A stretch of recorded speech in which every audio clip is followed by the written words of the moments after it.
welcome to Speaking Our Truths. I'm your host, Jolene Matthysen, and in this space, we dive deep into spiritual and metaphysical topics, exploring both ancient wisdom and modern perspectives. Today, we're stepping into a world of color, literally. Color therapy has been used for centuries, with claims that different hues can heal, balance emotions, and even influence our energy fields. But is it truly a powerful healing tool, or just another pseudoscience? To help unpack this topic, I'm joined by a very special, my daughter, Alison Smith. Alison is not only a sought-after portrait artist, but also someone who works intimately with color every day in her craft. She brings a unique perspective on how color affects emotions, perception, and even our well-being. So grab your tea, get comfortable, and let's dive into the fascinating world of color therapy. So, welcome, Alison. Hello. It's nice to be on here with you chatting. I normally watch your episodes and I get to be part of them. I'm excited to chat about color today. It's one of my favorite things. I love looking at color all around, seeing where it occurs naturally and seeing how people decorate with it, whether it's their space or themselves. So we're going to have some fun chatting. Absolutely. So, let's just get behind it. First off, I'm going to say that we're pretty biased. We believe that it actually works. So you're definitely going to get the perspective of how we feel that it is beneficial and how it truly affects. Look, I can get behind the fact that it may be like based on the placebo effect, because I do agree that you definitely need to believe that something is going to work in order for it to work effectively. But that goes back down to having a positive mindset versus a negative mindset. Okay, so it's based on the idea that different colors have unique vibrations. And again, that it can affect the body's energy fields. We are of the belief that each color, or me as a healer, as an energy healer, that each color corresponds to a different chakra or area of physical and emotional health. So we're going to go through each of the colors, the significant ones anyway, or the main colors, and explain how it's relevant, how I use it in my work, and Alison will give her perspective on how best to fit it into your environment. So we're going to start with the color red. Yes. That associates with your root chakra, has to do with your grounding, and the color associated, obviously, the red, the colors associated with that. If you're going to go with crystals, it would be any of the red crystals. Crystals in itself would have their own vibration, but yes, any of the red crystals would work for the same thing. And Alison, I'd like you to explain what red is associated with and where you would place it in your environment. Okay, so I think red is an excellent color for the root chakra. It's very, like you say, grounding, and also, it's got a lot to do with your reputation and very passionate emotions. So whether you're dealing with anger, rage, love, desire, all these colors are really associated with red. It's a very high wavelength. So in terms of how fast light travels on a color, red travels like really fast compared to all of the other colors. So I think we do tend to notice it. And because it's a color that jumps out at us, it's really a color to say, hey, notice me. We use it a lot in signs on the road because, we do notice it. So why not put a little bit of red lipstick on next time you want to make a first impression, because it is seen. And yeah, red's a beautiful color to say, hey, look at me. I agree with that. Although some people would say that, I'm just going on like hearsay now, that it's associated with anger, but we could put that in context. Wouldn't you agree with a passionate emotion? Any kind of passionate emotion, what? Because let's face it, we also get angry about things that we're most passionate about. That we care about deeply, yes. So that's what I wanted to say as well is I've been reading some little romance novels, and when the couple is not able to admit that they like each other, they tend to fight. And so I do think that we tend to fight with the things that we care about the most, because it's really something that we feel this needs to be solved. In terms of rage, I generally don't experience that emotion personally myself, maybe a little bit of frustration, especially I know some people do tend to feel anger in a different way, and maybe they could comment and tell us more about that experience. Yeah, absolutely. But yes, well, isn't that also true in terms of red flags? Most people run towards them instead of away from them. So Yes, that's the whole joke, isn't it? yeah, a lot of attraction. So okay, next. Yeah, I just want to add, I'm going to just say this at the beginning. In terms of meditation and in the healing side of things, we're not going to go too deep into it. We did have an episode last week's episode was on meditation. So I'm just going to touch on it because it's pretty much the same for any one of the colors that we're going to go through. So you can, when you go into meditation or if someone guides you into meditation, sometimes color is also used in the meditative process. So in terms of either visualization or or you could say perceiving as whichever color you would like to focus on. But this is now more in terms of which chakras and which part of your body you would like to heal. If you don't know, which part of that you would like to focus on, if you don't know which color it is that you need to focus on, then you can go into meditation, connect with your archangel or deity that you prefer to work with, and then just clear your mind and imagine colors. In my experience, the colors that need to come through will come through. Even if you're not somebody that visualizes properly, like I don't visualize very well, but even if I focus on colors and focus on whether I want healing or love or what it is that I would like to accomplish out of this healing session, those colors will come through. Also, we also use colors in terms of archangels. Like green is the color of healing, so this would be associated with Archangel Raphael, for example. So I work a lot with him, and that's why I know that one the most. Purple would be Archangel Michael. I don't know all of them, so we're not going to touch too much on that, but those are the two I work with the most. So you could do some research and incorporate color visualization if you want to work with any particular archangel or deity. I don't work too much with the deities apart from Isis, but so you would need to probably look up which are the relevant colors, but basically that would work for any one of those colors. So we'll leave that one there. And also some would be more of relaxing colors, which we will go on. I'll mention it when I get to the one that I feel is more relaxing, and maybe you can add it in yours if you feel it's more relaxing for you, Alison. So the next color is orange. And is associated with your sacral chakra. Appropriate crystals would be like orange calcite. Any of the orange crystals would work for that. And this is now your sacral chakra. I don't know what happened there with the sound. Sorry. That would be your where your reproductive organs are, and even your lower back and that area. So Alice, walk us through the associations. Okay, so orange, I think I'll talk from my perspective, is one of my favorite colors. I always notice it whether it's in a butterfly, especially orange butterflies are so beautiful. You see it in a lot of flowers, so it's a really gorgeous color. In South Africa, we're blessed with so many orange sunsets. Yeah, so orange is a very good and warm feeling to me. Actually, a funny thing is, out of all the colors, orange is a new color term, like in language.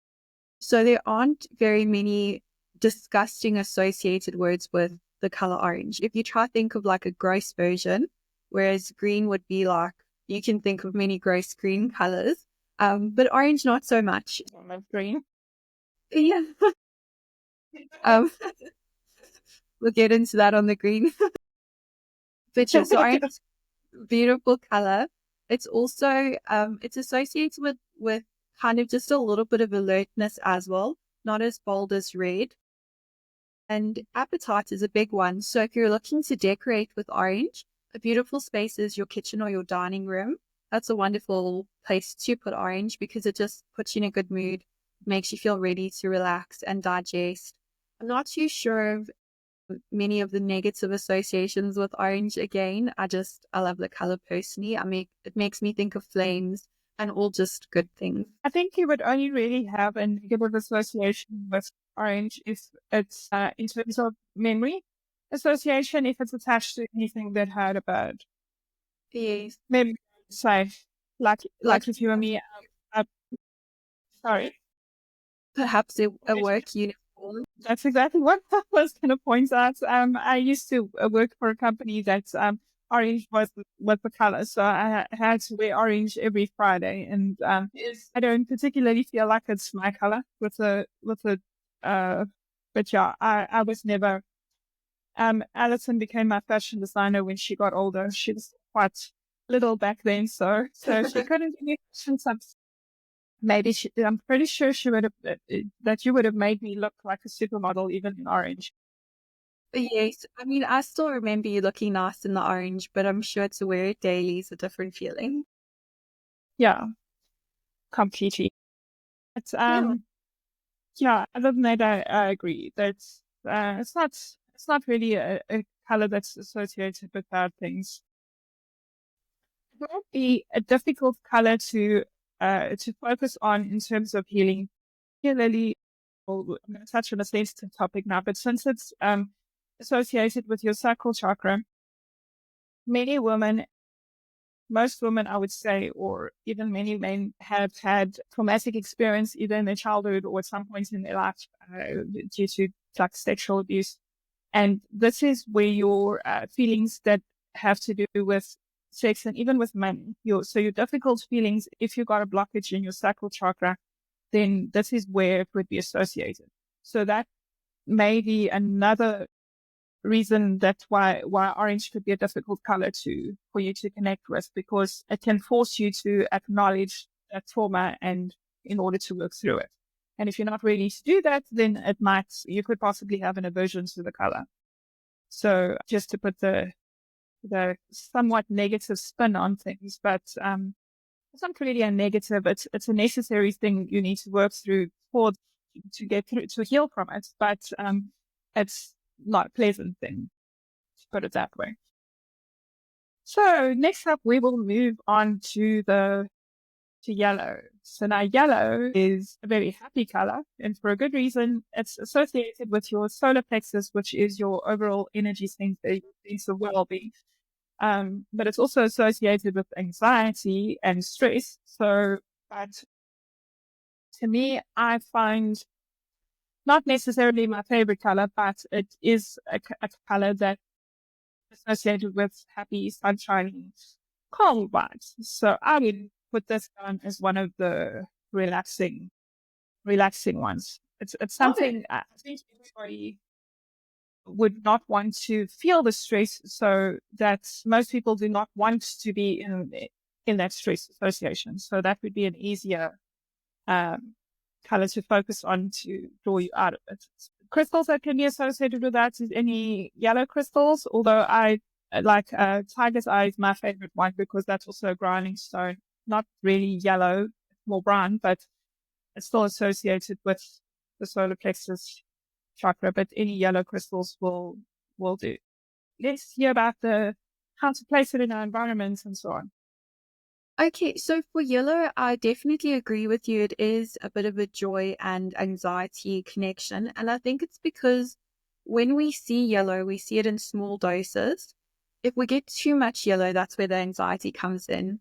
And again, I think not enough anxiety in our life is also not a good thing. We need that little bit of yellow, that little bit of anxiety. Yeah, so in terms of decorating, it looks beautiful in many spaces. I have to say bathrooms, bedrooms, lounges, living space, like all spaces, but in smaller doses, unless you're absolutely crazy about yellow, it can be quite overwhelming.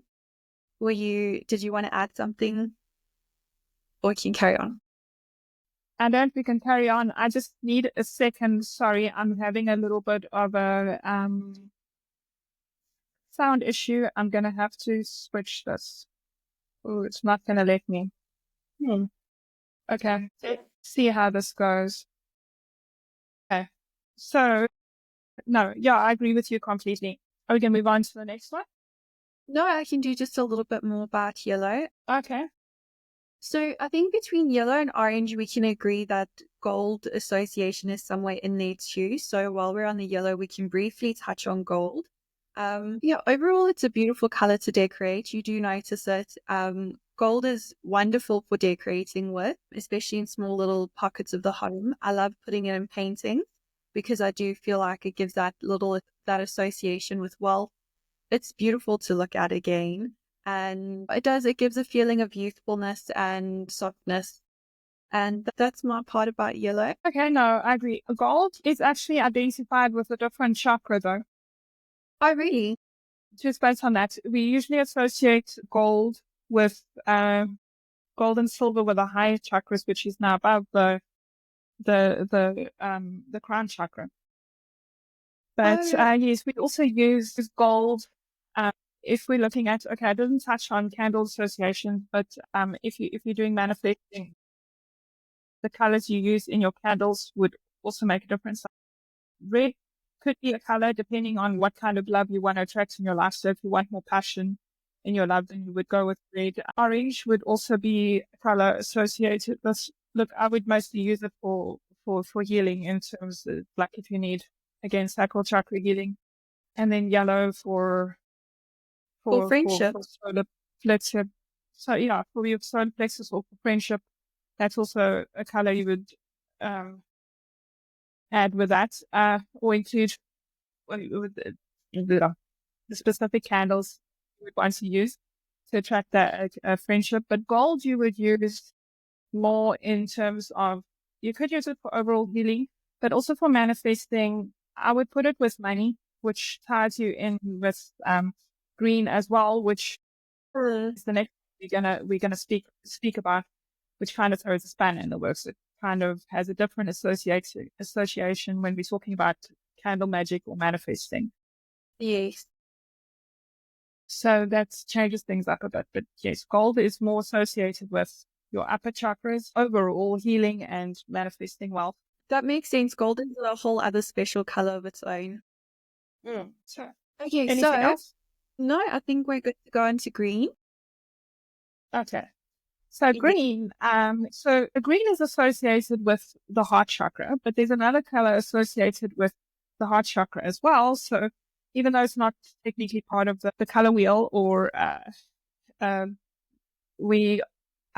want to touch on that color as well, because that's what you would use with your manifesting love. To me, it's more, okay, so the green is associated with your heart chakra. So that's self-love, manifesting the love that is meant for you, working on, there's also physical aspects to it, the obvious ones being anything related to your heart, your chest, your middle back. But the other color associated with the heart chakra is pink.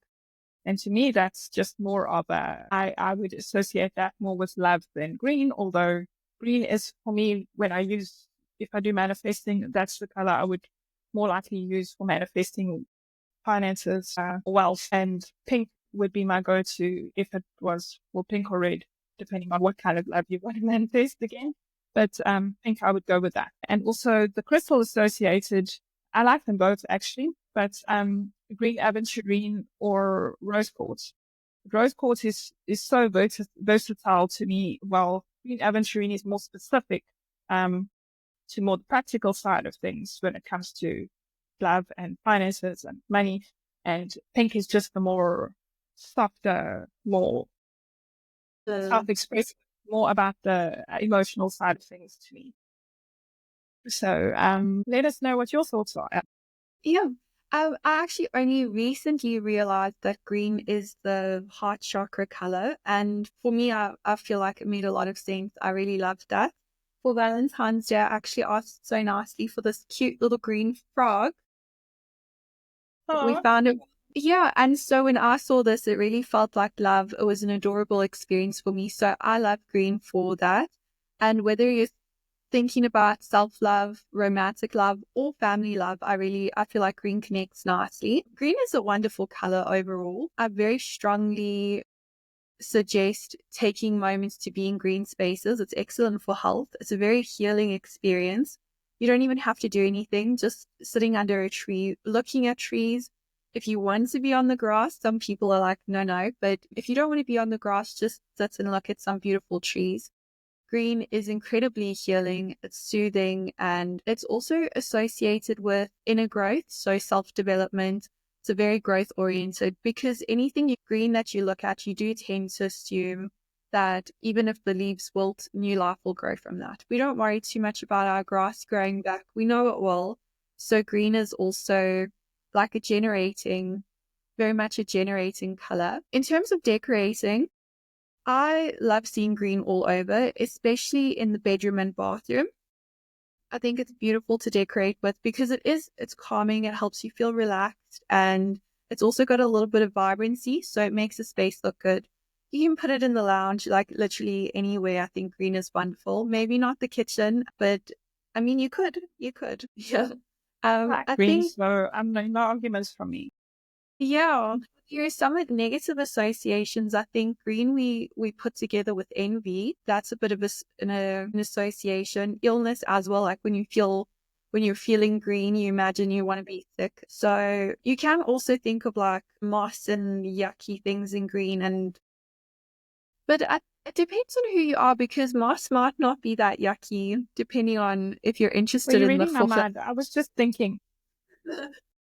Yeah. So. Moss, moss agate stone is actually a very pretty stone. I don't have one close to you, but it's really pretty.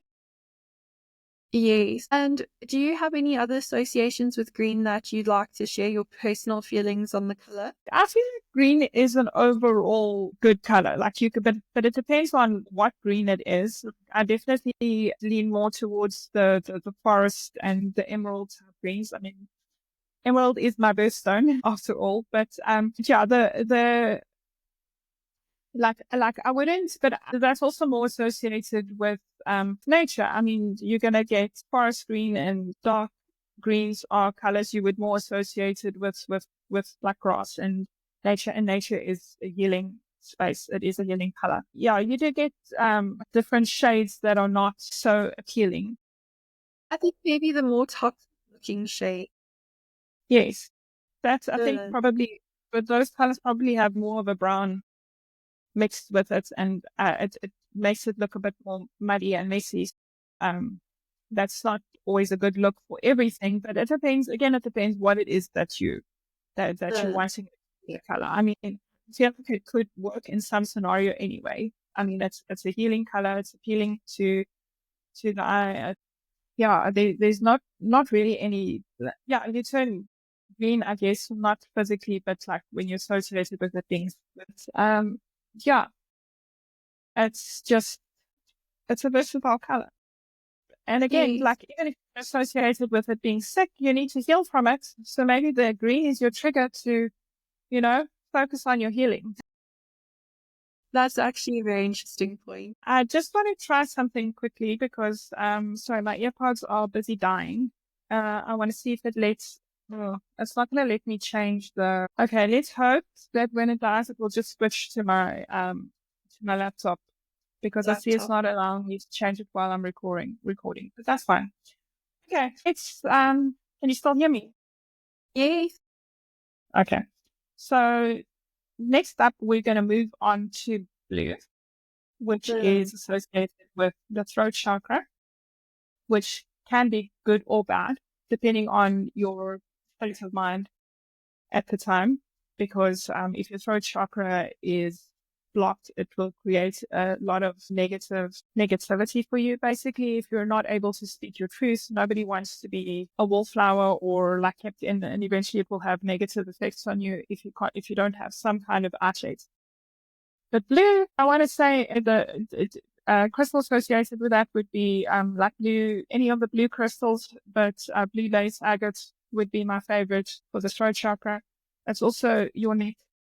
That area is affected by your throat chakra. I just want to also add that blue, now we're going to go into associations. It's also used by like police vehicles, and South Africans will know we had the e-tolls, which for some reason they decided to cover in blue lights. And I don't drive so much at night before, but when I used to drive at night, that would trigger anxiety, which full on by the time I get it. I've already driven at night, gotten home and had a full on anxiety attack after driving on the highway and passing like 3 or 4 of these e-toll gantries. If you're in South Africa, you'll know what that's about. They're pretty much getting phased out now, but it triggers, it definitely does trigger anxiety as well. But I'll let Alison speak more on the associations, because the blue is also a calming color, depending on the context. So, it's, yeah. Okay, so blue, I think I have some interesting feelings about blue. If you think about it, it's a natural go-to for a favorite color. Especially compared with red. I think they compete for being favorite colors for many people. But I find it difficult to put blue into my space. When I look up at the sky, I really appreciate the blue. When I see blue water, I really appreciate it. But when it starts filling my environment up a little bit too much in terms of light, blue light screens as well can affect us negatively. I once made the mistake of painting my bedroom blue, and it was quite a vivid blue, and I wasn't able to sleep peacefully in there anymore. So I agree, it can, for some reason, I don't feel like it should cause an intense emotional reaction, but it can. And I felt that myself. I think maybe just blue belongs where it belongs, and when we try to take too much of it, that can be its own story. Blue light, especially bad for you. Try to, if you don't already know about trying to reduce your blue light at night, it can affect your sleep negatively. Although we do think of blue in a very healing context. It's quite a complicated color, blue. I think it matters. Maybe the shade also makes a difference to what it is. If it's not so bright and intense. So if you have color, like, I don't have one near me again. I should have, but we're not talking about crystals. So that's why I didn't bring them near me. But like the blue lace, agate is more of a pale blue color and is more calming than, say, a bright blue that you would likely, it's like, I think I think that blue light, aren't we going more a little bit closer to like an ultraviolet kind of color? I may be a little bit off there, but when it's more, not that we're supposed to be seeing violence anyway, but it's like ultra, I don't know, we slipping over into another shade there, I think. So perhaps that's the key, in my opinion, because yeah, blue should be a calming color. It's like, it makes you think of water and blue skies, and that's all calm and healing colors. It's associated with, yeah, I think, yeah, this kind of lost the archangel. Let me look. I'm going to cheat.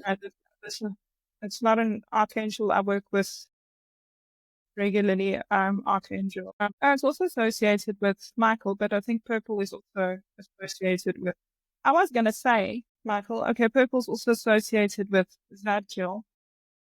While I have this, yeah, Uriel would be the color of red, which is to do with wisdom. Gabriel would be white, and Japiel would be yellow. These are not ones I work with regularly. I would also associate purple with Archangel Michael, because to me it's a protective color. But now we're going slightly off topic, yeah. Yes. So to blue. Yeah, blue. Okay, so Archangel Michael can also be associated with blue, so which is protection. So it shouldn't have negative connotations. I think maybe it was just abused, but like, Yeah. My own personal negative connotations with blue is I can feel it can give a sensation of coldness to me, and that's just my avoidance of cold. I'm not crazy about the cold. I much prefer to be warm. So when I do see blue in certain spaces and it makes me feel cold, I'm not so sure about it. However, it's an excellent color to create like a trusting feeling with somebody that you've just met. If you see someone wearing blue, it is very comforting, and it doesn't tend to look cold on a person, but definitely in a room, it can give that cold feeling. But otherwise, it's a beautiful color, definitely healing. Okay, so we can establish we have mixed feelings on the color blue. Yes. But then again, the majority of us have blocked throat chakras or have had blocked throat chakras, so it could be that's scary for that, because you need to get past that. And yeah, that's quite a accomplishment or quite a challenge for many people. So, shall we move on to indigo? We're moving into indigo, which is associated with the third eye chakra. The only time I would use candles in indigo is if I was doing chakra healing, then indigo would be included in that. Maybe someone who is more into candle magic can comment on this video and let us know how they would use Yeah. indigo. I know Samantha, my regular co-host, she does candle magic, so hopefully she will see this and comment on what indigo and violet, how she would incorporate it into candle magic. That would be interesting. That could be a whole other topic for another day as well. But yeah, can you walk us through your associations with indigo? Okay. Indigo and violet actually feel very closely too, but we'll start with indigo. Somewhere between blue and purple. It's got a little bit of a mix of both, though it's more blue definitely. What I first think about is the dark night sky, which is a very mysterious feeling. I think about back in the day, royalty represented, indigo represented a more royal color. It's quite rare to find, I would say. So in terms of association, it's not definitely one that I very easily recall things on, just because of the rarity of the color. I think it's not used a huge amount. Well, it is, but not in our daily lives. It's a special color. Yeah. I think it's also associated with mystery. Yes. Did you? Yes. Still, just a little bit differently. Okay. Yes. Okay, so yes, indigo is very short and brief on my end. I don't get to work with it often, but I do think it's more of a mysterious, a very smart color, very intuitive, deep thinking, thoughtful color. And I would put it in an office space. Yeah. We will dive deeper into that. I'm going to have a podcast on third eye awakening, and I want to dive more deeply into that. I just need to schedule some time with my experts who knows more about that topic than I do. So they need to do some research and work with me to add that to it so we can elaborate more on third eye, because I think that's a very interesting topic for many people, because everybody who is into who is spiritually inclined would like to open up the third sorry. So next up, you kind of violet you would incorporate more, you say that it's kind of very similar. It's associated with your crown chakra. But white is also associated with crown chakra, with energy, well, healing energy, any energy that's through your, right, any positive energy comes into your crown chakra. And when we would envision, what is that? What light? Latin for where you imagine any kind of feeling coming through you. The channel last space. Blue, yeah, see, like we usually put blue going on to like purple, but blue for protective light where you need protection from negative energy. Okay, I wanted to add in that I say any good positive energy and healing comes through your crown chakra, going back to the third eye chakra. That's when negative energy and negativity enters them through. But we will touch more on that third eye awakening on that episode. Crystals associated with I didn't touch on the third eye with the sodalite is one of them, and lapis lazuli is already Mm. on.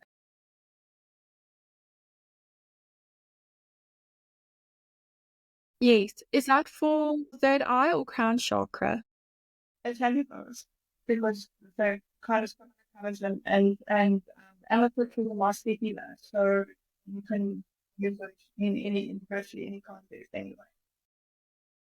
For your crown chakra, mostly what we use is healings because well, before we don't you can use violet color crystals like amethyst, but clear quartz is pretty much the go-to.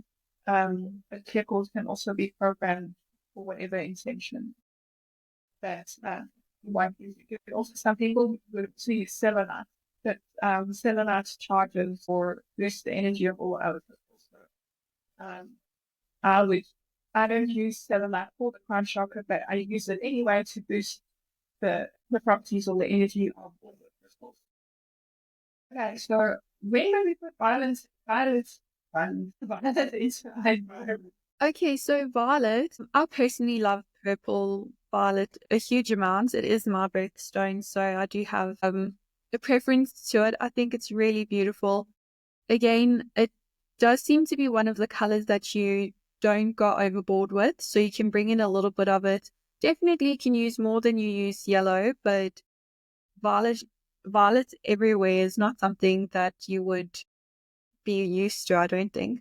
It is, again, a very mysterious, very spiritual feeling color. It's got a lot of emotions attached. Many people do associate violet, I think, with attraction again as well. It's a beautiful, beautiful color. And where would we put it? Personally, I love to wear violet. I think it's a beautiful color to wear. You can put it in spaces where you want to be thoughtful and relaxed. If you think about lavender, for example, where would you put lavender? The scent of that room, you can put violet in those rooms as well. Calming spaces, spaces that you want to inspire creativity in. That's really excellent. And there was something else I wanted to add about violet. I just need to recall it. Do you have anything else to add while I remember my point about purple? I wanted to just ask, because we're not supposed to be able to see violet. So it's violet not just the color that we interpret it. Look, I can see why people would say that. It is one of the shortest wavelengths of color to reach us. If we're talking about the chakra colors and the rainbow colors, it's got the shortest wavelength, so we don't really see it often. It is also, if we do see it, maybe it's a little bit harder to notice because it's not a color that jumps out at you. It's a color that's kind of there, if that makes sense. I think in dye, it's also pretty rare. It was way back when they were dyeing fabric out of plants and things. It was one of the rarest colors. So hard to come by, definitely. And so that makes me actually wonder, is a lot of the violet that we notice from artificial dyes and digital color spaces because it's not such a naturally occurring color. Yeah.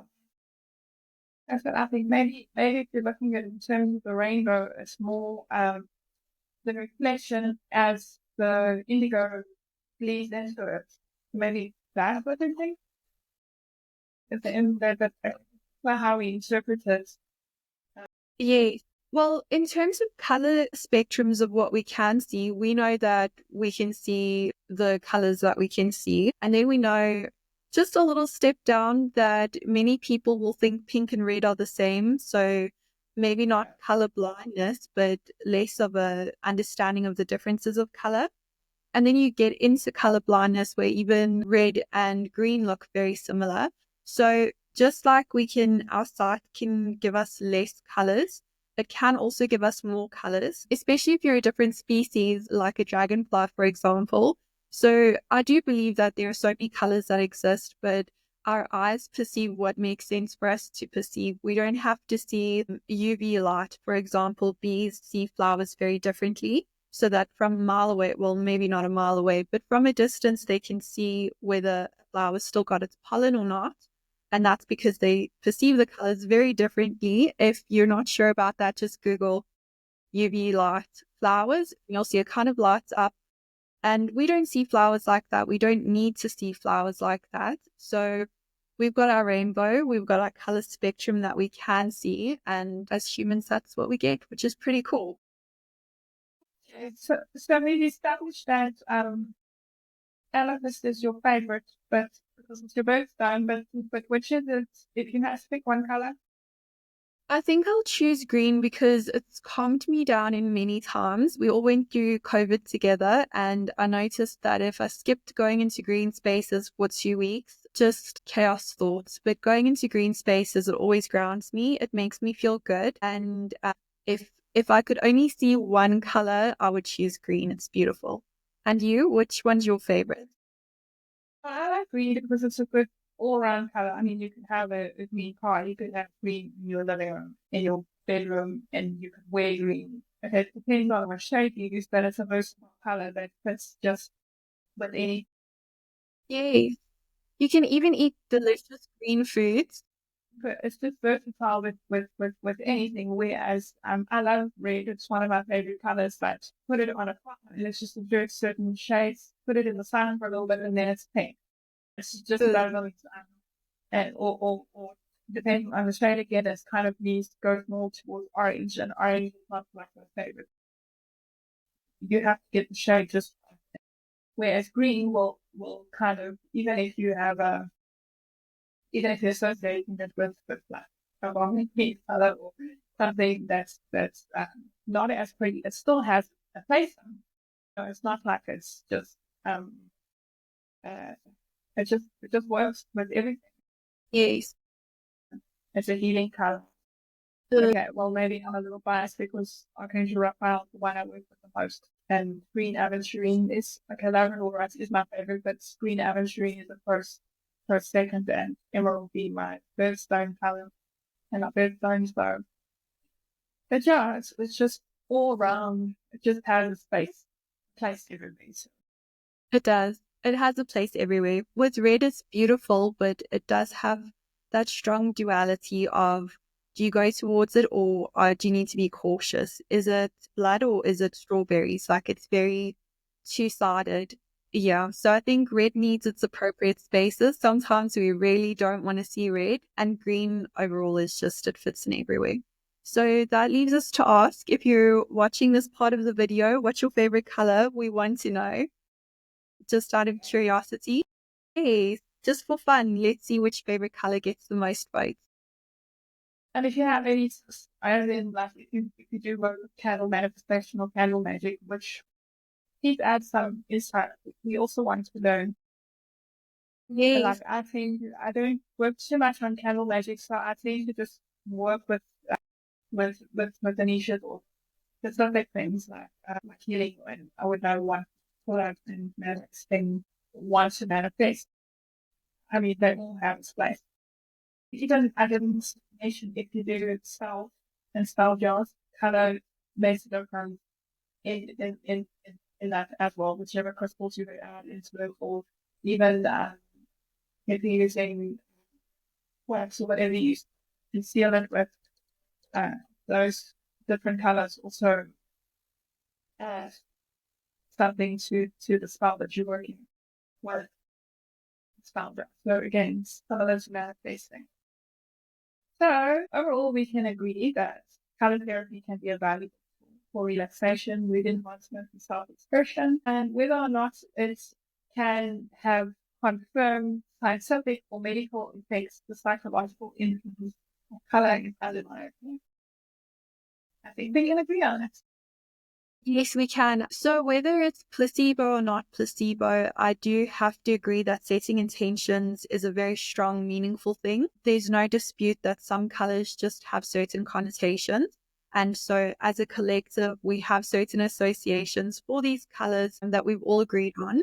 From culture to culture, you can find differences, obviously, depending if a certain color is included in a festive experience, that would change the meaning. But yes, color overall, setting your intentions with color is a wonderful way to add a bit of fun into your meditation. I think I personally enjoy using a purple flame visualization for clearing and grounding my space. I absolutely love it. It adds that bit of extra, especially if you're not the type to meditate very quietly. The color helps you just to settle down and give you something beautiful to focus on as you prepare. And for rooms as well, setting intention for a space it's a very powerful thing, because you do send certain messages. Next time you're popping into a business, just have a look around. Certain businesses use different colors to create perhaps a calming space or an appetite inducing space. So think about it just as you go place to place. It's great food for thought. Listen, okay, I mentioned at the beginning of this podcast that Alison is a very talented portrait artist. If you would like to commission her, she does commissions. Alison, would you like to tell everybody how they can find you? Yes. Okay. So you can find me on Facebook at Alison Smith. you can find me on Instagram at Alison Smith 2502, or you can find me on my website, portraitsandpaintings.com. Yeah, I do commissions because I just absolutely love the idea of painting like a young lady at a matric dance. And I always think, one day she's going to be a granny and her grandchildren are going to find this. And it's just a really special way to add heirlooms into your family. And it's a wonderful gift and very, very flattering to be painted. Yes. I agree. Absolutely. I'm biased, of course, but if you have a look at Alison's website or anything you post on Facebook, you would be hard pressed. You wouldn't be able to disagree with me and learn from you. Yes, thank you for watching. If you don't know how to find me, you can find me on Facebook, Jolene Matthysen, or Psychic Harmony with Jolene. That is my business page, or my Facebook group is also called Psychic Harmony. And you can email me also at info@psychicharmony.co.za, or find my website, which is psychicharmony.co.za. But yes, if you don't already know, I'm sure most of you do, but I do psychic readings and energy healing. I'm a Reiki master, and I mostly specialize in tarot readings, although I do have some medium capabilities as well. But that being said, thank you very much for joining us today, and we hope you will join us again for another episode. Yes, thank you, Bye. everybody.